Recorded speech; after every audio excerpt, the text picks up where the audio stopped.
夜颔首，潇湘气，高洁云丽，山色明。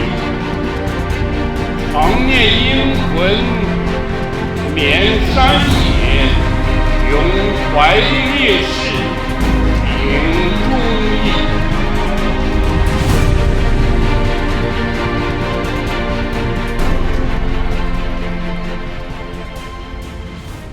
我是孙之龙，在2024年6月23日，衡阳保卫战80周年纪念日的时候，我们邀请了2位亲历者重返战场。其中有位老兵叫黎维全，时年100岁了。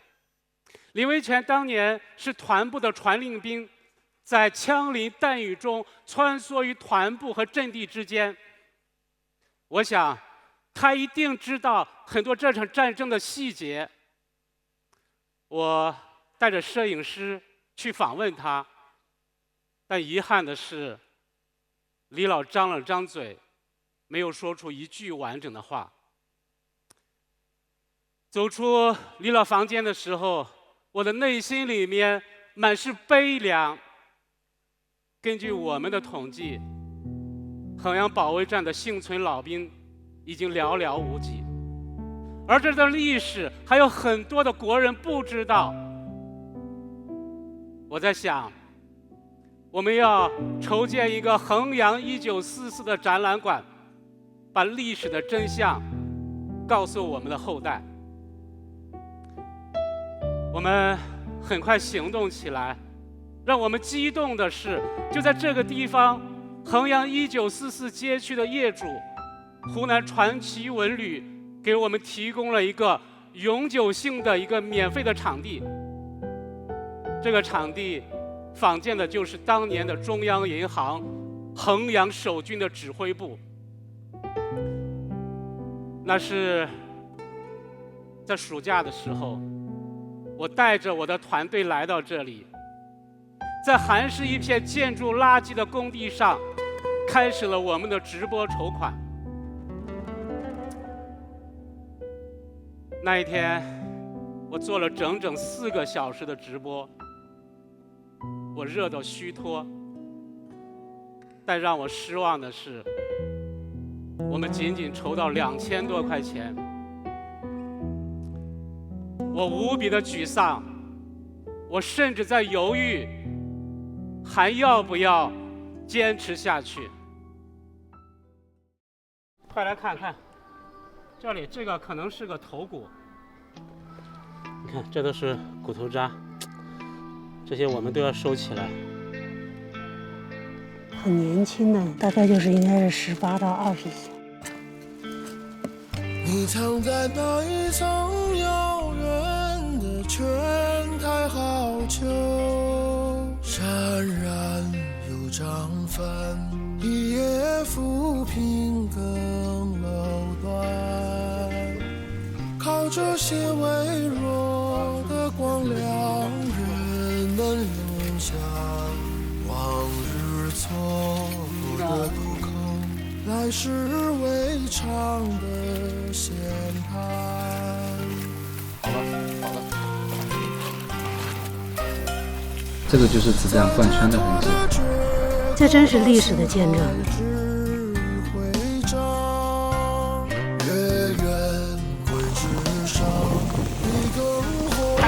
看下面那个石头。因为他不是说正极光，你就这样横着过去，下来当然有。眼前风初借故人，草头露珠黄。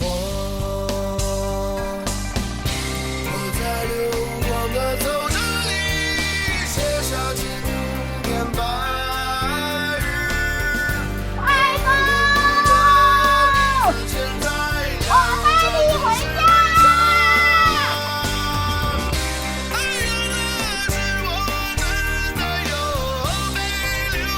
悲壮含敌胆，惨烈泣鬼神。47天血与火，7天有事，画中魂。准备战斗！衡阳就是日后的坟场。我操，真的，太想碰死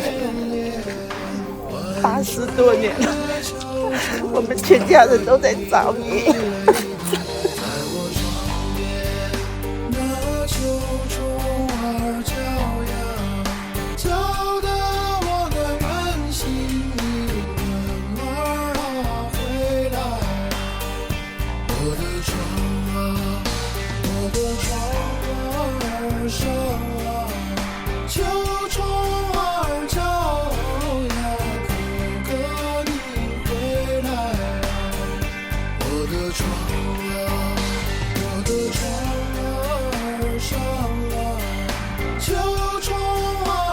二哥出船，三哥出船，三哥死在山东，二哥就是死在衡阳冰山。市长讲话，这事啊，你们去啊，出船，你们晓不晓得啊？我们晓得，大日本去死人，怕不怕？不怕。为啥子不怕？我们要保护我们的国家，我们要保护我们的国家。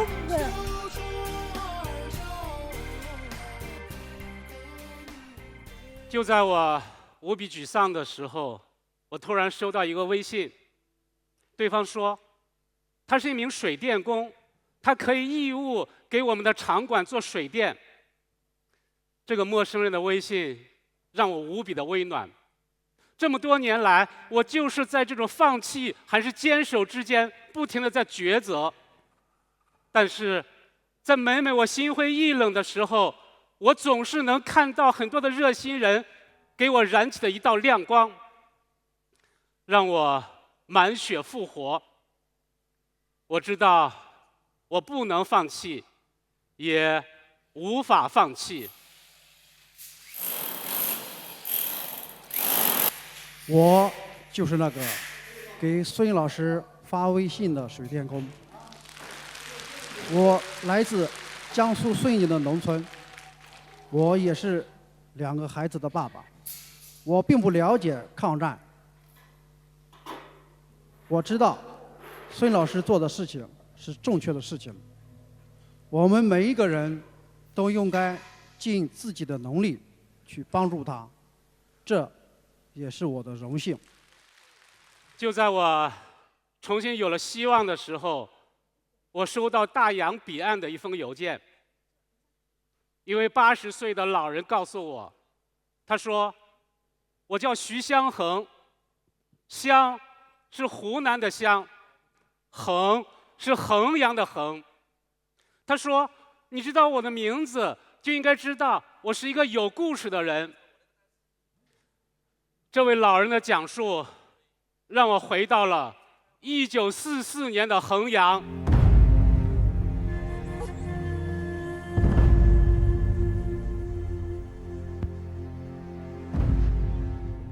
我是第10集团军中校参谋徐胜先。衡阳兵临城下，早在常德会战前，我在军营里面举办了婚礼。我的妻子叫胡瑶兰，是一名上尉医官。我的婚礼非常简单，没有花轿，没有彩礼，没有嫁妆，都说这是新式婚礼。可我这心里愧对了我的新娘。日军步步紧逼，战事吃紧，一切只能从简。我刚刚接到命令，上命任命我为30坊2营营长。常德一战，师长孙明锦阵亡，副师长葛贤才重伤，急需要补充兵员。我现在来到了衡阳，我要在此枪林弹雨之中衡量一下日本这个降落的太阳。报告，部队集结完毕，请指示。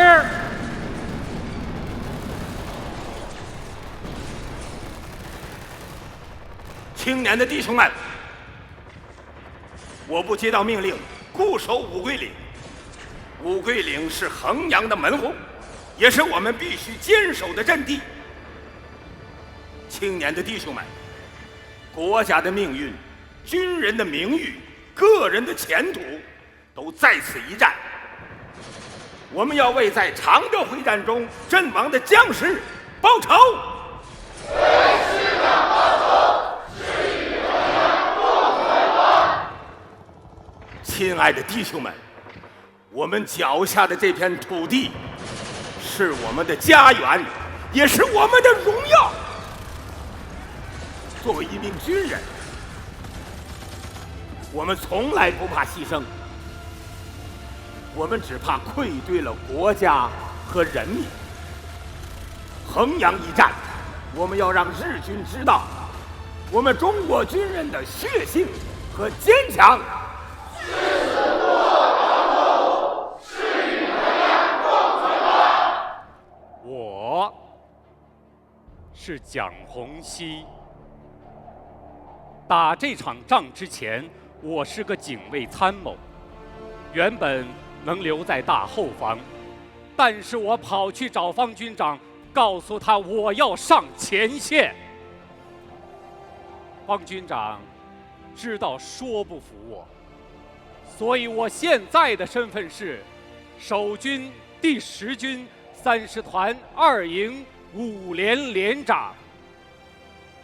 我的营长叫徐生先，他告诉我五桂岭不能丢，我告诉他五桂岭绝不会丢。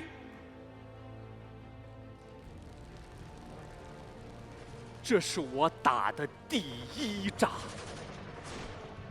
这一仗打得惨，日本人像蚂蚁一样往上冲，死了的鬼子尸体堆成了山，鬼子就从这些尸体上爬上来，光着膀子穿着裤衩往上冲。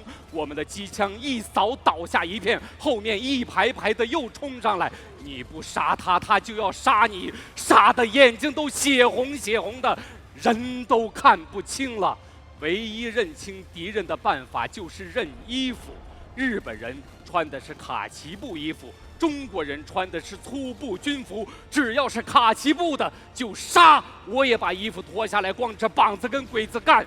阵地丢了我就抢回来，丢了我再抢回来。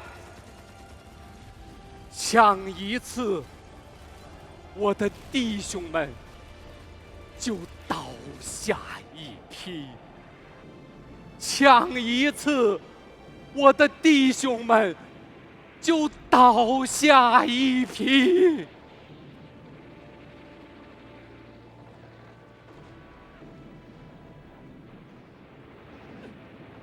开战之前，我的兵们告诉我，他一定要帮我打出个少校来。仗打完了，特务长亲自送来师部命令，该连3日夜，战绩为全军冠。连长蒋洪熙指挥有方，负伤不退，书刊嘉许，着级晋升少校，并奖洋5000元。我的弟兄们，真的给我打出个少校来！我升官了，我发财了。可是我不想要。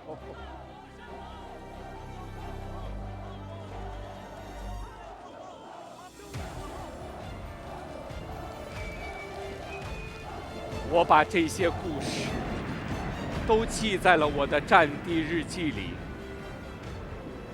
我的营长徐生先看到之后告诉我，如果有好的资料可以提供给他，战后他要写一本书，就叫《衡阳有我》。然而我没能见到这本书。甚至再也没有见到徐生先营长。衡阳的民工同胞们，第10军的官兵弟兄们，务必坚守衡阳10日。我负责任，现在我给你死！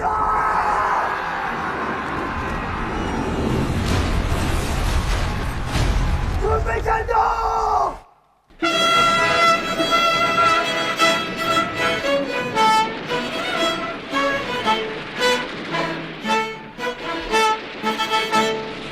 民族一起的衡阳，就是前程响，国军奋斗前伸手，气力如天亮，金字铁汉铁，万民共颂扬，望我田园真骨肉，携手上疆场，防共国军将接近，互相对向也好，互相对向也好。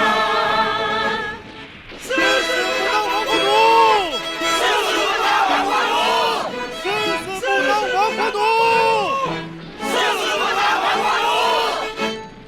天空比铁力，头比心胆丧，团结如林挥东海，对等太平洋，真相出强光，两河好儿郎，大家齐速动，全军覆国难，誓死无悔为国，中华民族真荣光，中华民族真荣光，真荣光。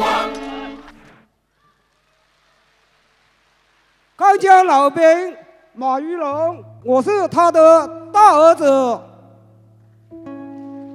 各位好，我是抗日老兵马玉龙的二儿子。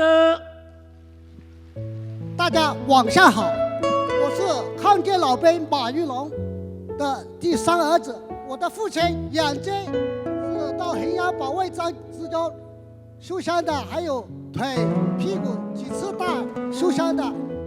大家好，我是抗战老兵马玉龙的老4儿子，谢谢。大家好，我是抗战老兵马如龙的第5个儿子，谢谢。大家好，我是原国军第10军王明德的外孙，我外公河南人，参加过太岳山战役、长沙会战、衡阳战役。在衡阳保卫战以后，他毅然为了衡阳的这牺牲的战友，他到衡阳落户，守护着衡阳的这些英灵。他说他要陪伴他这些牺牲的战友。大家好，我是衡阳保卫战战编54师向少前的儿子。我父亲和我的姑父在衡阳并肩作战47天，他们都幸存下来，而且都活到了90多岁。我父亲在临终前交代我们，他虽然是一个农民的身份，但是他要求火化，他要求把骨灰撒在衡阳的战场，他想和埋骨衡阳的战友永远在一起。谢谢大家。大家晚上好，我是湖南汨罗抗战老兵戴正凡、戴正营的儿子。我父母在衡阳会战阵长救护伤员，2位老人相守1世纪，相貌永生。谢谢大家。那位就是我父亲戴正凡，谢谢大家。大家好，我父亲吴仲林是衡阳市竹木板片3联动力工会理事长，1944年衡阳保卫战，他率领灯哈，为浙江节呢点上我在120万株。我是他的女儿，这是我弟弟，谢谢大家。第二位就是我的父亲。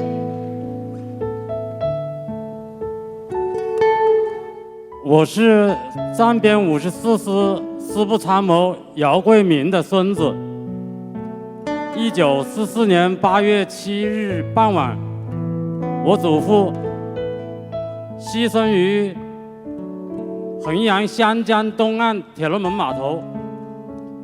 爷爷，我看你来了，明天就跟我回家。我是蓝宝田的外孙女，我的外公是在衡阳保卫战中阵亡牺牲的。妈妈生前曾经跟我说过，抗战胜利以后，她亲自来衡阳找外公的尸骨，结果没找到外公尸骨，看到的是遍地的尸，没有收集的尸骨，所以这次来衡阳是来还妈妈的一个心愿，并且我去祭拜了革命先烈们，向他们致敬。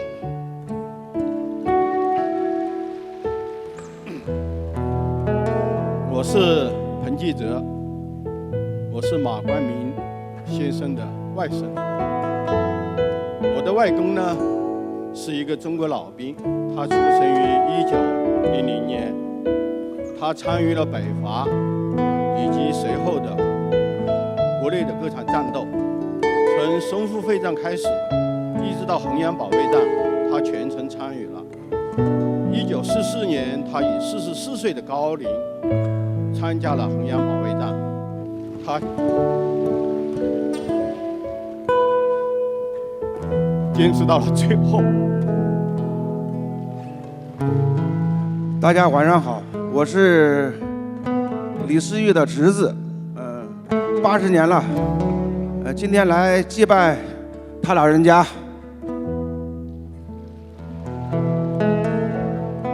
大家好，我是抗战将士林志文营长的外孙女。我是林志文营长的曾孙，他的儿子前年因病去世了，他的2个女儿因为年岁过高，没办法来到现场。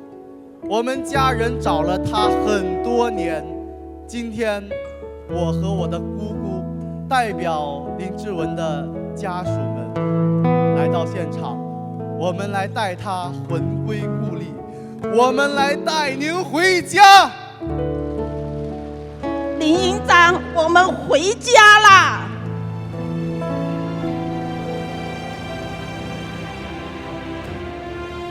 在筹建这个展览馆的时候，我们收集了大量的历史资料。我们会根据这些历史资料去寻找当事人或者他们的后代，了解他们的故事。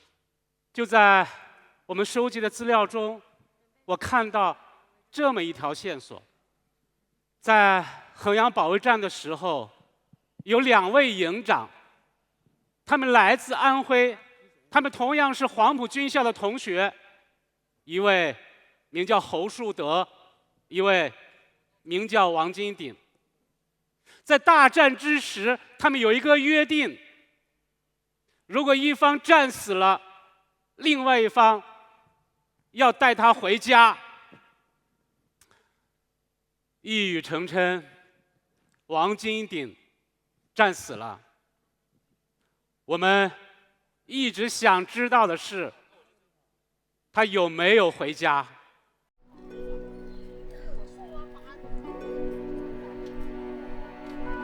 几经辗转，我在四川成都找到了侯树德营长的后人。侯老师到60几年了，他这地方还有一块炮弹皮，就在这里边。他有讲他这个战友更多的一些信息吗？讲到这个战友的时候，他是具体。你想想，才25岁。他有没有说和他关系很好？他是在那黄埔军校，可能就是同学了。他牺牲了，牺牲以后，后来就发愁，没办法来弄两个柴火把它搁架上都一烧，把它肉一烧掉，弄点骨头，就把它背回来了。叫了不把大头带掉了落叶回去，不知道埋在哪里。不知道你就知道也找不到。我们那是个平原，所有村民的房子全部都把里给干。与此同时，衡阳志愿者罗威在安徽阜阳也找到了王金鼎营长的妹妹。我们从湖南过来的。湖南过来的啊。您以前听过你哥哥的事情没有啊？俺哥这当兵走的早啊。哎呦，我也没见过俺哥。俺嫂子呢是十几日嘛，20年了。 20年了。还以为着他这个当家的还在活着哩，从来都说他还在活着，他没有想他死。我说你咋不走？你咋不改嫁去？他说我还等着他嘞，我改嫁，到他待死了还等着他回来嘞。我现在站在徐秀荣女士的这个墓前，真的很感慨，就是这样一段波澜壮阔的历史，这样一个感人至深的故事，这样一位英勇献身的营长，他没有回到家乡，而他的妻子呢，现在就长眠在这样一片荒地之中。说实话，作为一个衡阳人，我真的觉得内心有愧，所以我们希望真的是要把他这个墓地修缮一下，然后让他跟王金鼎营长拥有一个合葬墓。大家好，我是罗威，我在安徽找到了王金鼎营长的亲人们。前面视频中大家看到的他的妹妹，因为身体原因，今天无法前来现场。今天来到现场的分别是王金鼎的儿媳妇、侄子、外甥、侄媳妇以及外孙女。亲人们，晚上好。我从来没有见过王金鼎，但是我知道我的婆婆徐秀荣等了他一生，也没有等到他回家。今天我来到衡阳，带着我的亲人一块儿接他回家。我是王金鼎侄儿，叫王民，我带着4回家，都没舍得把俺大伯的棺弄掉，因为我想总有一天俺大伯会回来的。现在我听说衡阳修博物馆，我把我的碗赠送给你们。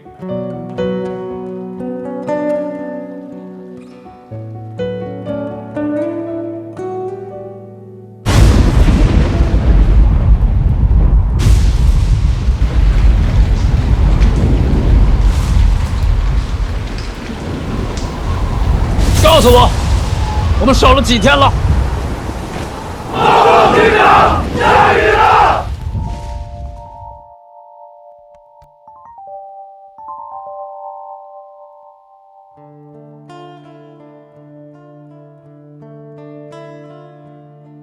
青海的草原，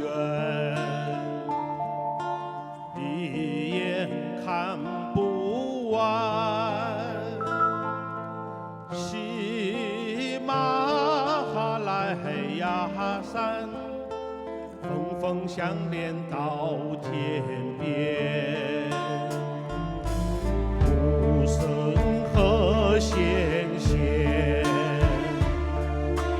在这里建家园，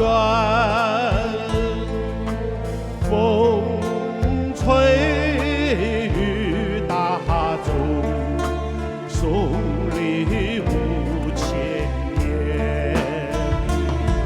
中华民族，中华民族，经得起考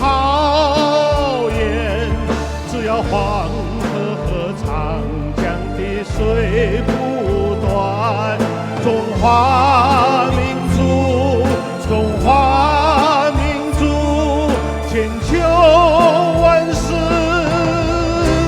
直到永远。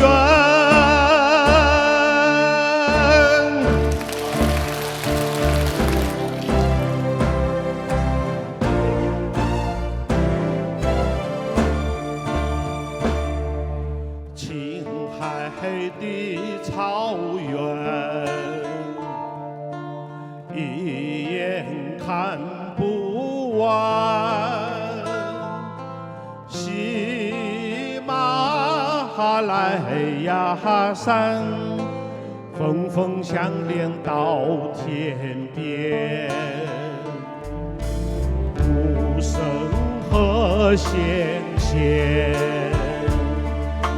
在这里建家园。风吹雨打舟，送礼物千年。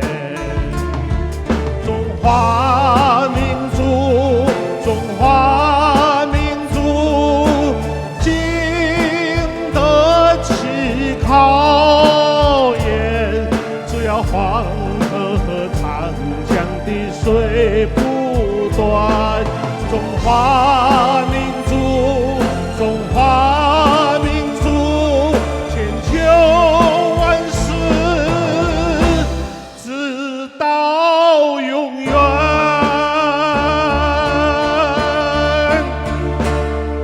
谢谢。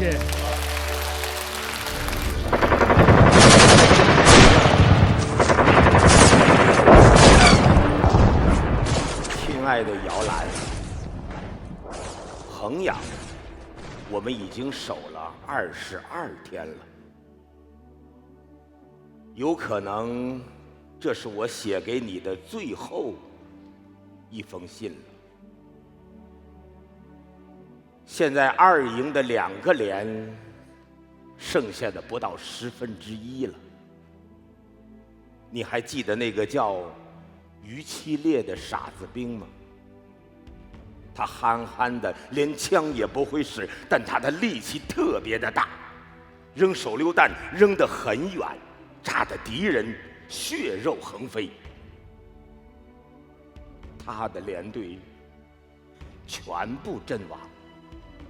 最后，他拎了2颗手榴弹冲向了敌人，和他们同归于尽了。团长最后给我派来了20个兵，你知道吗？不是伙夫就是卫生兵，已经没人了。我们营有个理发兵叫马如龙，我说马如龙啊，马如龙，你一个剃头匠，你来干什么呀？他说，反正都是死，死也要死得轰轰烈烈。我们的第2道防线已经难以坚守，但是守卫衡阳的官兵没有一个退却。亲爱的姚澜，你一直跟着我担惊受怕，没过过一天安稳的日子。本来说好了，等战争结束了，我要带你回老家见我爸妈。如果你将来有机会见到他们，你告诉他们，我没有为他们丢脸。算起来，你怀孕有6个月了吧？也不知道是个男孩还是女孩。仗要是这么打下去，我恐怕也没机会听孩子叫我一声爸爸了。亲爱的姚澜，我已经做好了为国捐躯的准备。如果我战死在沙场，你就改嫁吧。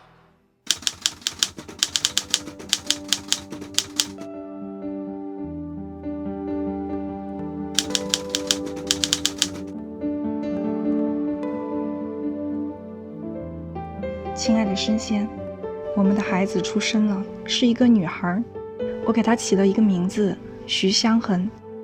湘是湖南的湘，衡是衡阳的衡。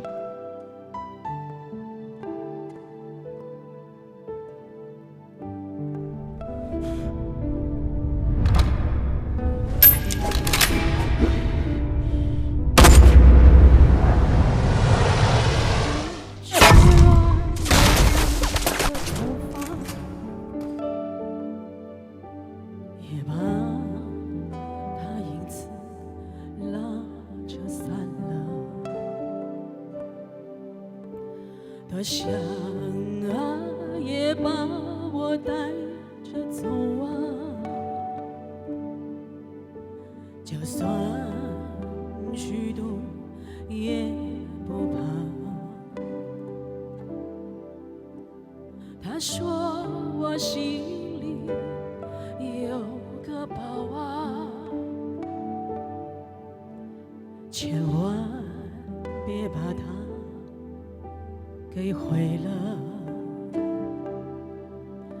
所以和风一起飞的我啊，不需要怕桥落下，起风了，该回去了。你看，所有过往都在这儿呢。大世界太遥远吗？只是我再也找不到你了。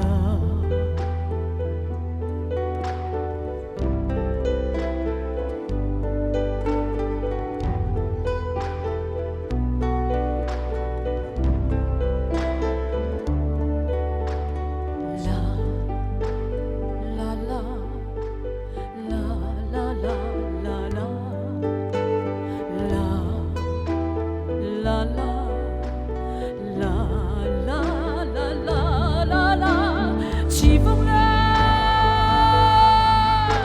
该回去了。你看，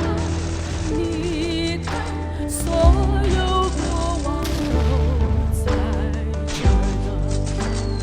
大世界我也会去啊。等着我走往这段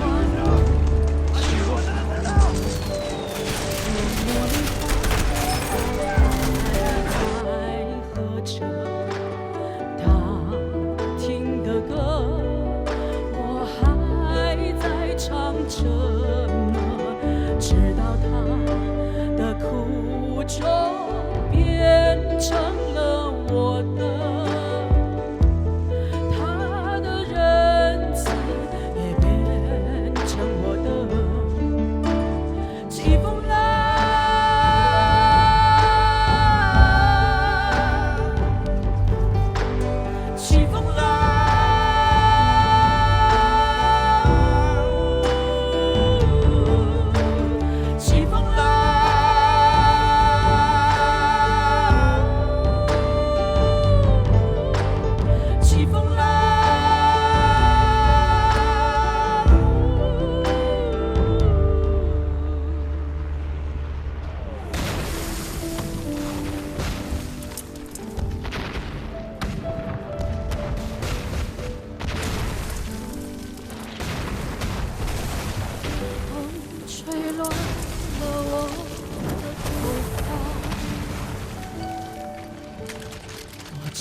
打了47天，奇迹般的47天，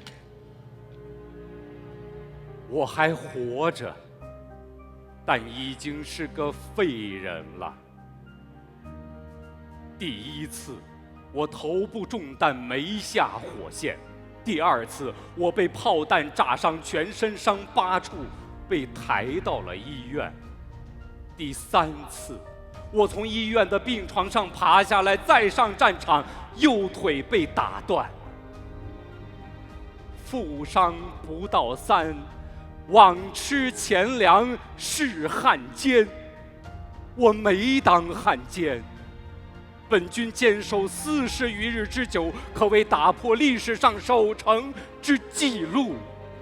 足因弹尽粮绝，外援不济，伤亡殆尽，力竭被俘。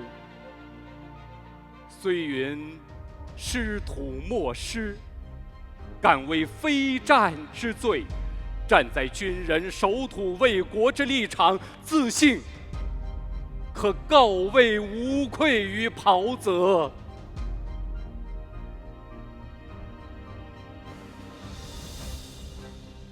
我自己也不能想到，衡阳城破，我被当地的老百姓救出，辗转流亡于湖南、江西、广东交界的区县，数次涉险，竟能奇迹生还。战后，我写下了这本《血泪忆衡阳》，以此纪念我的长官、同事以及忠贞勇敢的、永不能忘怀的我的部下。战后，葛先才师长收敛遗骸，那些荒草长得最旺的地方，就是遗骸最多的阵地。战士们生前保家卫国，战死了，依然滋养着这片土地。15年前，我在上海遇到一个小伙子，这个小伙子叫雷华磊。他说，在2005年暑假的时候，他在老家的柜子里面突然发现他的外公手写了一本回忆录。当他看完这本回忆录的时候，他泪流满面。他竟然发现，他的外公参加了衡阳保卫战。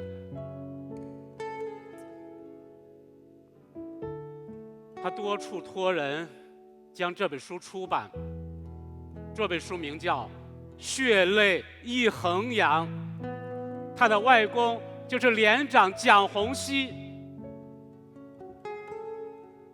就在去年，在当地政府的支持下，我们在衡阳战场找到了67具阵亡将士的遗骸，还有整整5大箱的碎骨。其中，在一根骨头上，我们还看到一个弹孔。我们寻找了多家DNA 鉴定的机构，我们为他做 DNA 鉴定，希望找到他们的家人。但遗憾的是，没有一例成功。但是我们不能就此放弃，我们为每一具遗骸留存了样本。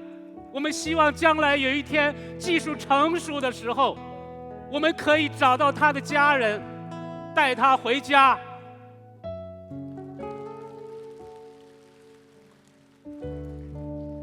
几年来，我们还在做另外一件事，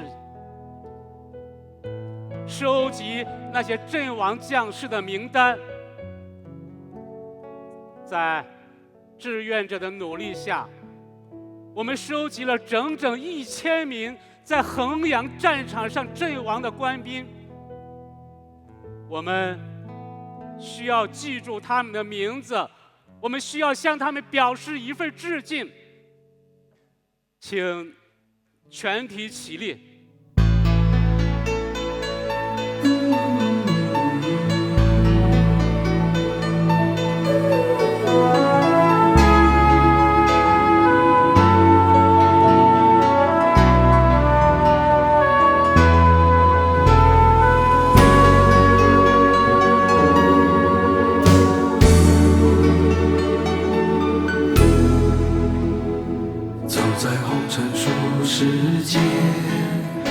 谁的呼唤飘在耳边，那么熟悉却又遥远，为什么痴心两处总难相见？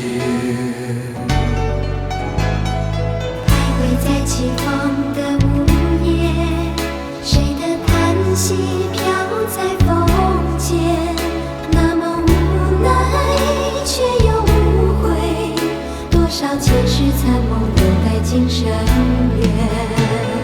就算换了时空，变了容颜，我依然记得你眼里的依恋。纵然聚散有离，也要用心感动天。就算换了时空，变了容颜，我依然记得你眼里的依恋。纵然难续前世，也要再接今生缘。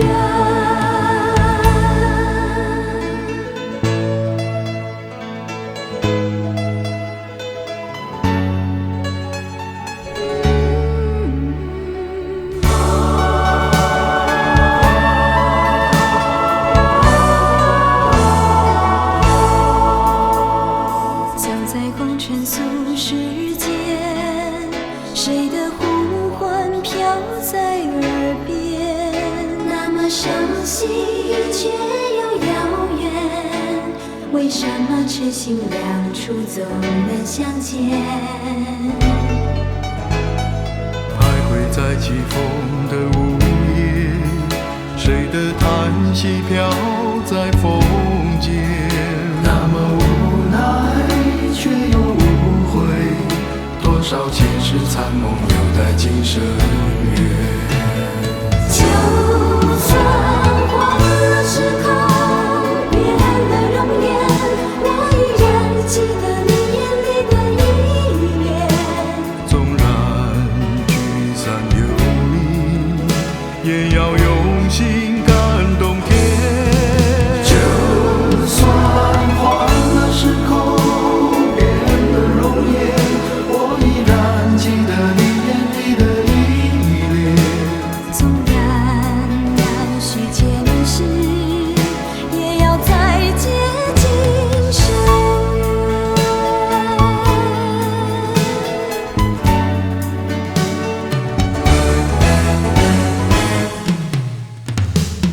就算换了时空，变了容颜，我依然记得你眼里的依恋。就算换了时空，你变了容颜，我依然记得你眼里的依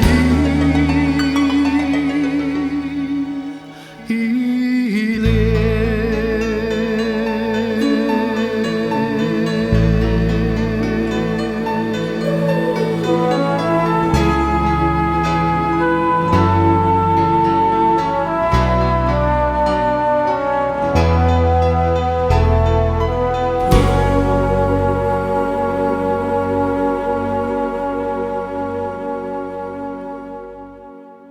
请大家就坐。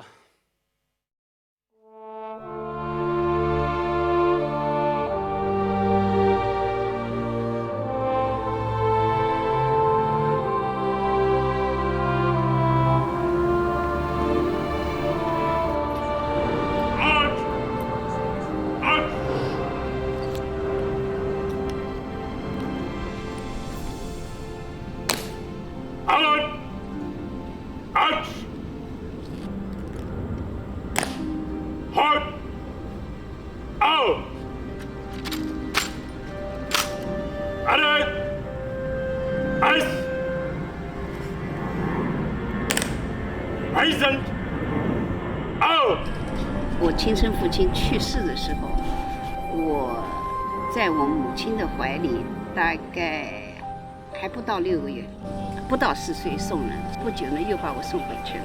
我到5岁的时候，我又被送给一个姓龚的父母家里。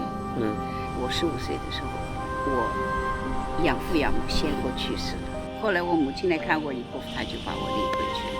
后来有一天呢，我在看那个电影画报，我母亲在旁边就突然说了一句：“这个侧影很像你爸爸。”我说：“哦，是吗？他是做什么的？”他是国民党军官，当时是个营长啊，在衡阳保卫战中牺牲。我父亲到底在哪一天牺牲，哪一天在哪什么地方，我都不知道的。我就下决心，我要这个研究这个衡阳保卫战。我到衡阳是2006年啊，到了衡阳以后，肖培带我去看了各地的战场，这个市民医院后面就带我到那里去。他就说了，西城呢有很多大樟树，唯一的就留下一棵。哦，他就把我带到那棵大樟树下面，就跟我指了，说是那边那堆土应该还是原来的土。我们就在那个地方献了花圈，那真是非常非常的感动啊，非常非常激动啊。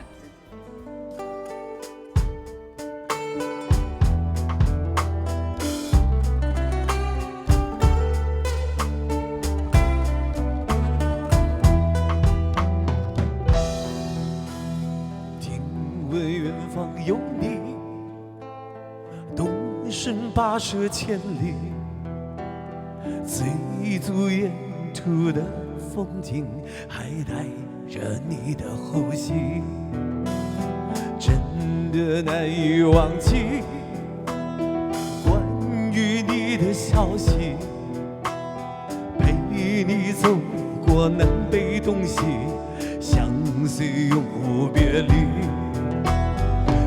不可以爱你，我从来不曾歇息，像风走了万里，不问归期。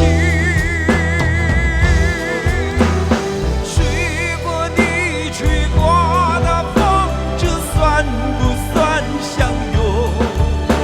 我走过你走过的路，这算不算相拥？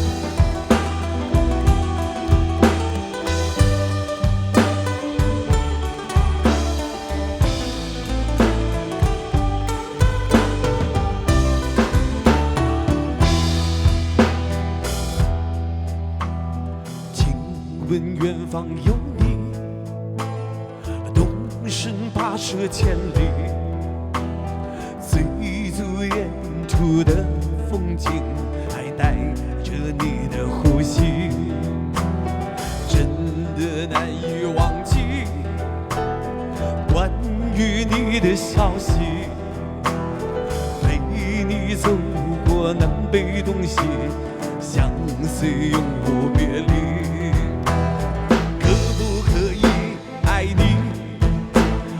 从来不曾歇息，像风走了万里，不问归期。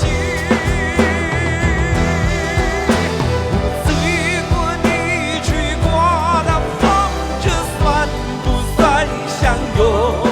我走过你走过的路，这算不算相逢？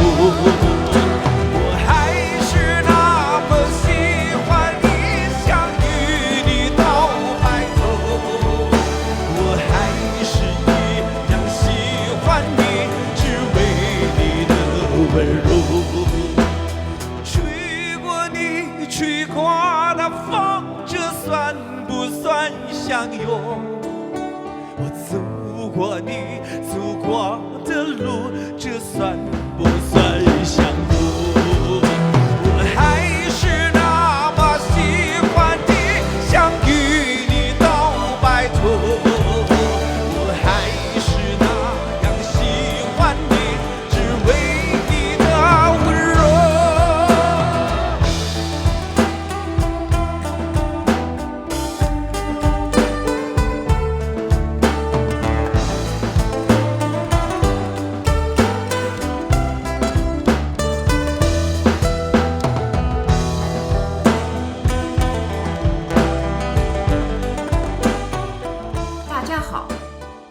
是徐生先的女儿，我从2006年开始研究衡阳保卫战，追踪先父徐生先的足迹。近20年来，我用中英两文研究写作，我完成了英语危机百科条目 Battle of 衡阳，衡阳保卫战。今天请允许我向你们在座的每一位表示衷心的感谢。今天的这个音乐会，我很想亲自参加，遗憾的是我身体不好，所以我请了我的女儿和外孙女代表。我外孙女 Amelia 是新西兰少年舞蹈冠军，她会给大家表演一个舞蹈节目。好，祝大家幸福快乐。最后，当你们离开衡阳这片英雄的土地的时候，请你们转过身来，对衡阳说一声：衡阳有我。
大家好，我们是来自广西的新东西乐团，非常荣幸能参加这场义演。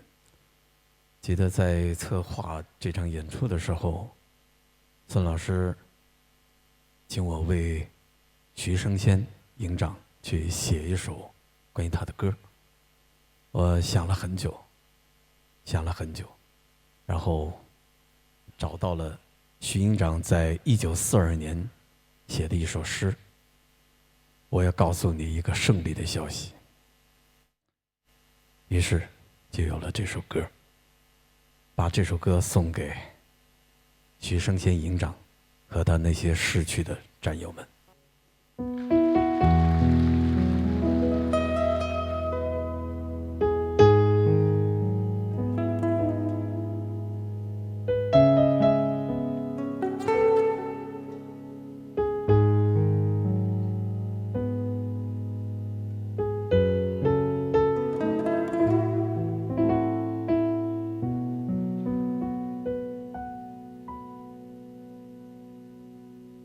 我告诉你一个消息，我已经回来了。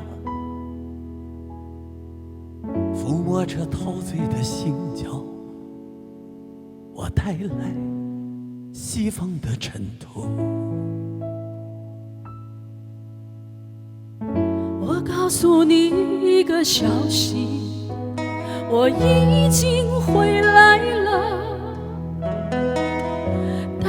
他们亲切的慰问，除了胜利，你还需要什么？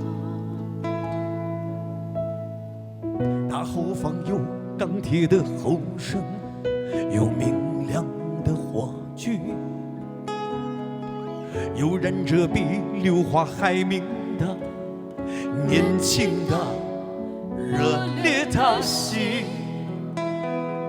他们不知疲倦的努力，将使我们在这里，在严冬的季节里，看见期待的惊奇。他们不知疲倦的努力，已经预备了阳春的风雨。让我告诉你，告诉你。一个胜利的消息。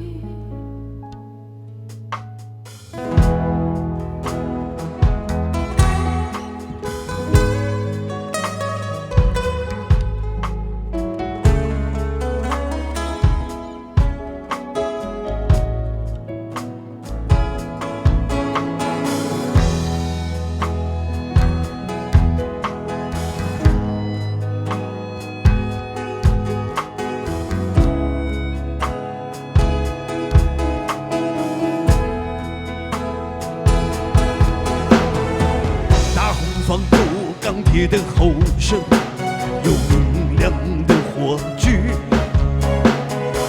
有燃着比硫化还明的年轻的热烈的心。他们不知疲倦的努力，将使我们在这里，在严冬的季节里，看见期待的惊奇。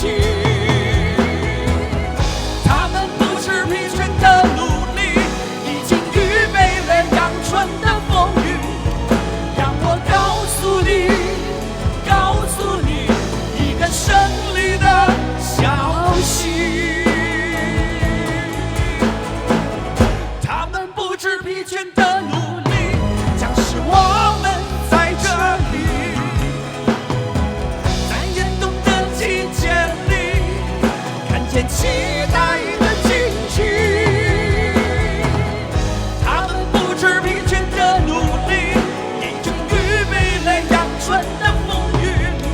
让我告诉你一个胜利的消息，让我告诉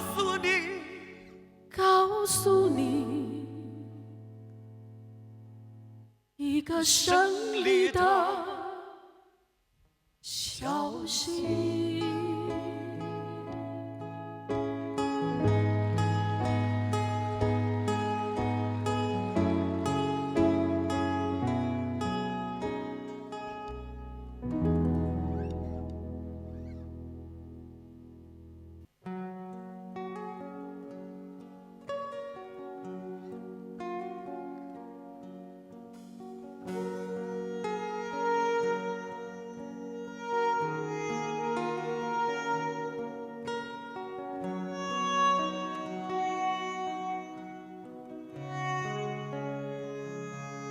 繁华狼烟，尘嚣漫天，金戈铁马，恍惚时间，月色如水，归途遥远，长夜幽深，岁月留痕。抖落的风尘，艰难的路程，时光不回头，回望无来生。握紧的双手，再不会蹉跎，记忆会围城，无悔这一生。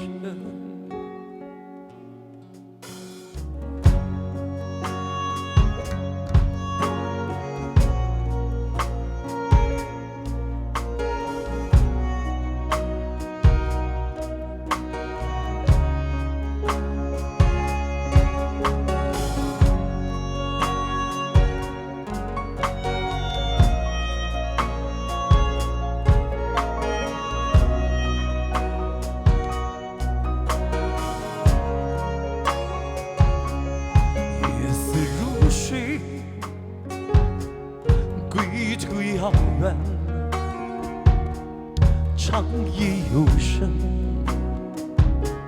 岁月留痕，抖落的风尘，艰难的路程，时光不回头，回望无来生，握紧的双手，再不会走丢。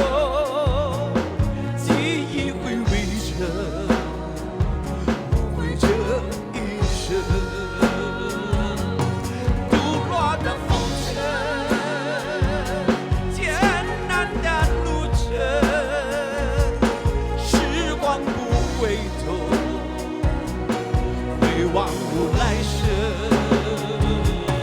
握紧的双手，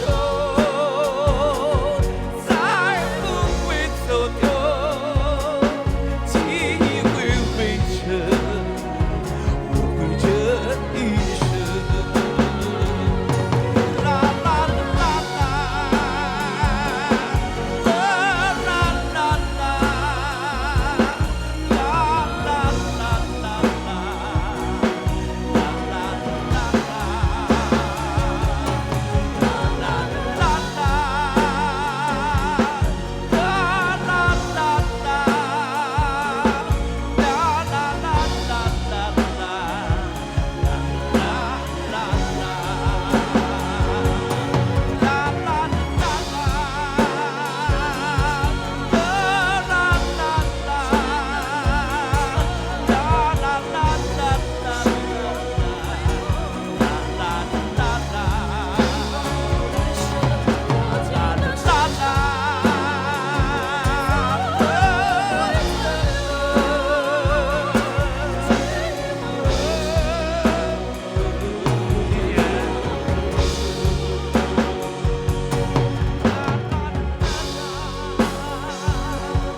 当头的时候，我们的先辈走上战场，保卫这个国家，那是他们的义务。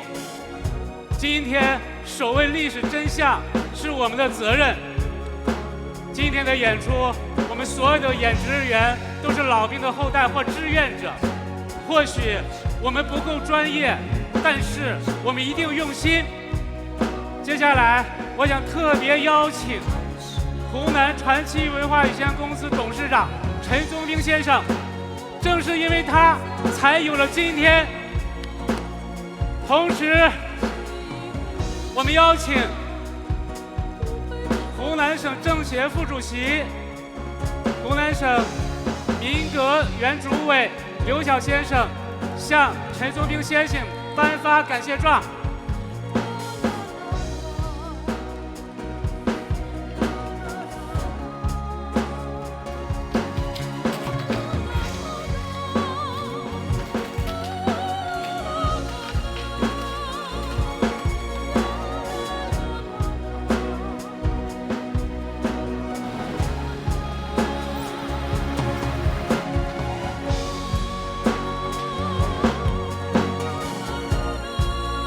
有请陈松兵先生发言。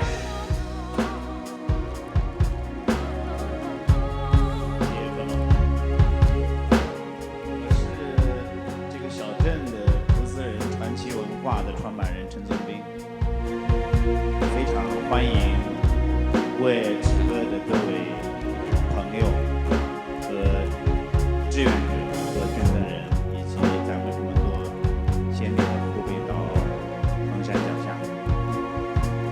我们在17年前创办这个企业，到今天呢，是一家专门做旅游景点的企业。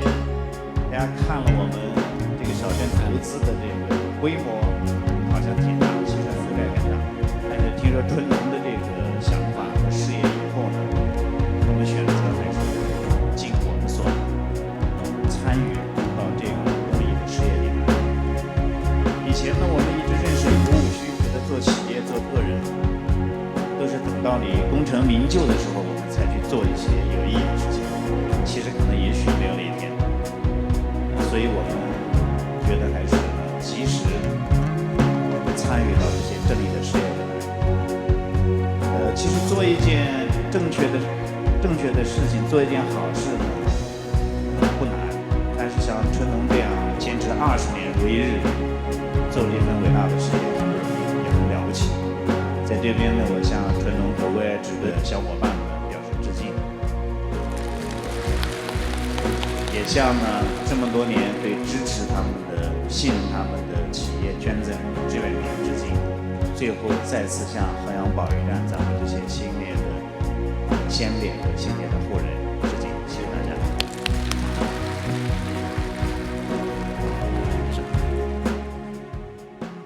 我们要感谢的人太多太多。站在我身后的是来自我们广州的汉服表演团队吴胜秀女士。他和他的团队跟随了我们很多年，谢谢你们。我们还要感谢我们的总导演郑福洲，还有张泽雄，他们分别是营长徐生先和连长蒋红旗的扮演者。我们还要感谢王毅、张真2位女士给我们带来了舞蹈。同时呢，我们要特别感谢来自广西的新东区乐队，他的主唱罗春阳曾经是照顾抗战老兵10几年的志愿者。当然，我想特别隆重的邀请一支队伍上台。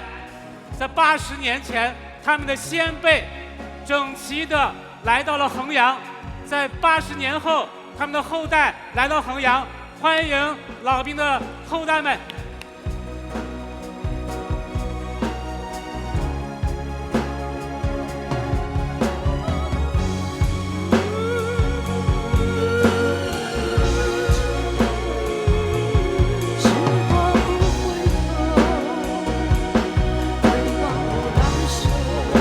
要筹建一个展览馆，我们离不开历史资料的支持。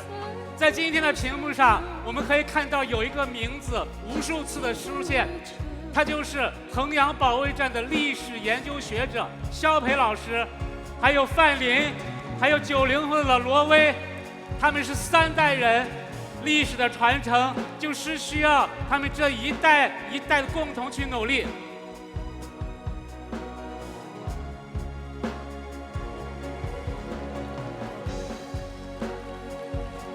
同时呢，我们邀请我们的设计团队易毅老师，在此次场馆的设计过程，在全国有30多位设计师参与的设计，其中湖南师范大学设计系的易毅老师和他的学生们为我们提供了主创的设计。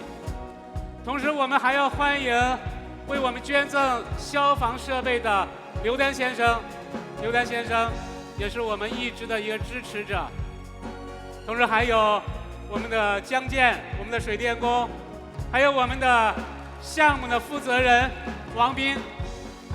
我们在告诉王斌要做这个项目的时候，我明确告诉他，我说这个项目可能挣不到钱，但是你需要给我保证质量。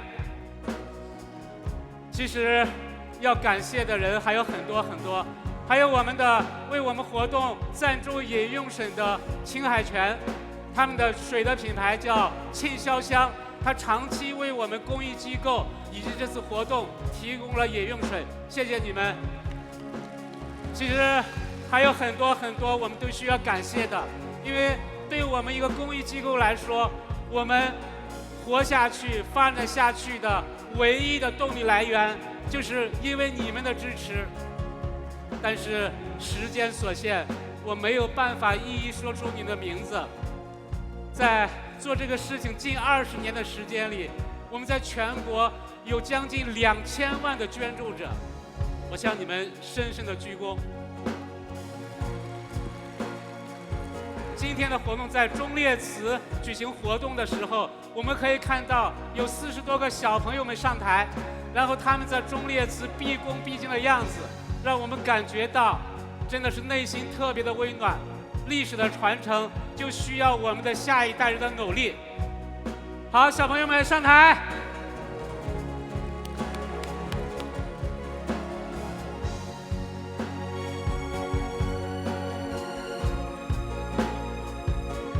我们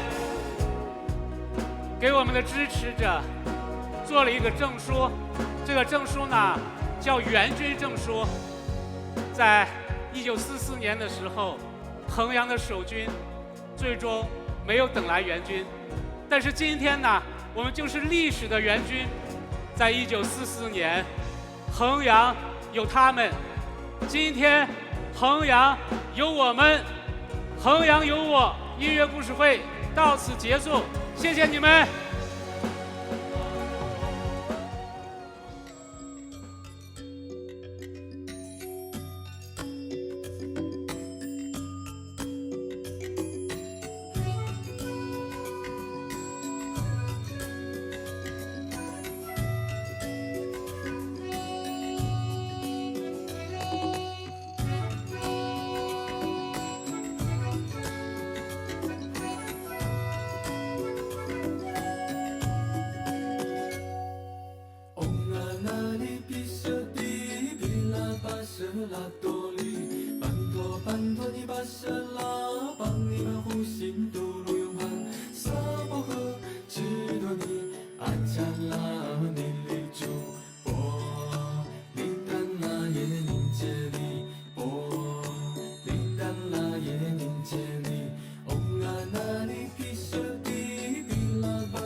拉多里，拜托拜托你把手拉，帮你看湖心都罗永盘，沙漠河知道你阿加拉尼里住，波里丹拉耶宁杰里，波里丹拉耶宁杰里，欧阿那里皮舍蒂比拉巴舍拉多里，拜托拜托你把手拉，帮你看湖心都罗永盘。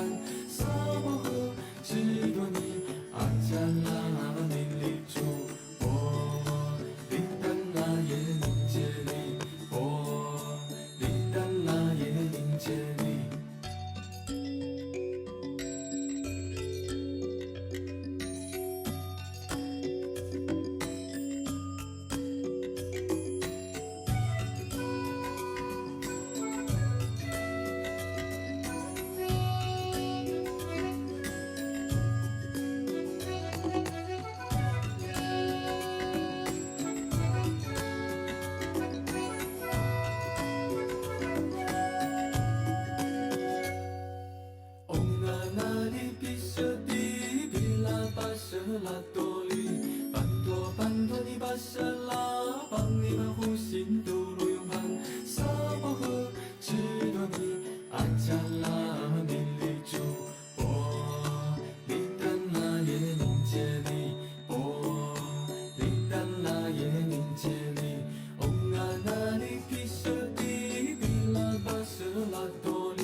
舍了，帮你防护心。